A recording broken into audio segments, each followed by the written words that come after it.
To make alcapurrias, I'm going to go ahead and use some guineos, a platano, a pound of yautia, and then some seasonings, sofrito, sazon, adobo, salt, and a little bit of olive oil.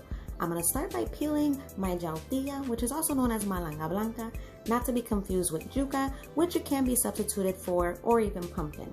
Go ahead and cut up the yautia, y con cuidado porque por poquito me llevo el dedo. I'm going to cut it up and then drop it into my food processor. The food processor has a shredded blade and a puree blade, so this takes the place of the old school guayando a mano. No more labor of love y raspándose los dedos. Mira, córtalo y tíralo ahí. I'm going to also go ahead and throw in one plátano. Now this is a little bit more maduro than I wanted. However, I only can take what the store had. It was hard enough to pass. Then I'm going to go ahead and put in the green guineos. These are regular bananas, green before they're yellow, right? Go ahead and cut all of those up and drop those into the food processor.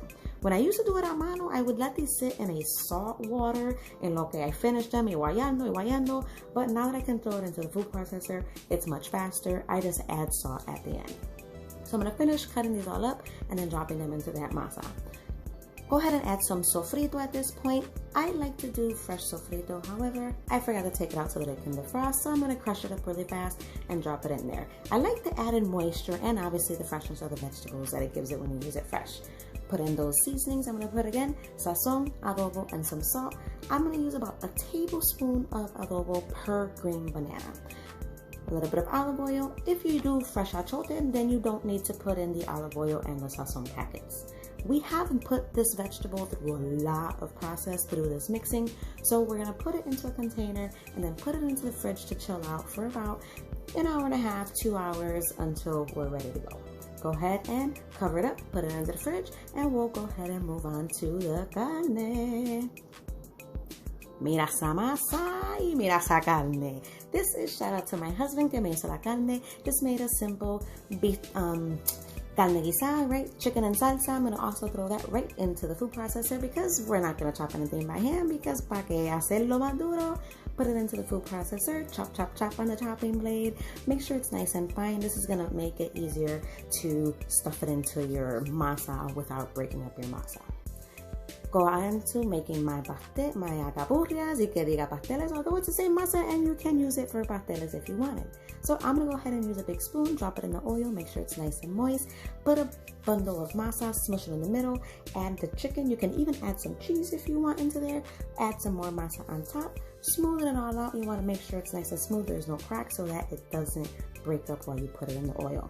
Now you want to make sure when you put this in the oil that your oil is ready and nice and hot. I dropped just a little bolita of masa in there so that I can see once it starts to bubble up, I know it's ready to put in there. Put that in, then I'm going to use a baking soft silicone spatula just to help push it off the spoon so that I try not to break it, because otherwise the meat gets crunchy if it starts frying from the inside out because there's a hole in it. You're going to fry these for about 10 to 15 minutes, obviously depending on your stove, depending on your pot, depending on how hot you're making it, depending on how crunchy you want it, right? So here they are working. We're going to go ahead and cut into one. I promise you that it was crunchy. I don't know why I decided to use a paring knife to cut it. There was a slight bubble on the top, but I promise these were to die for, and every bite had some carne in there because nobody likes una alcapurria ciega, right?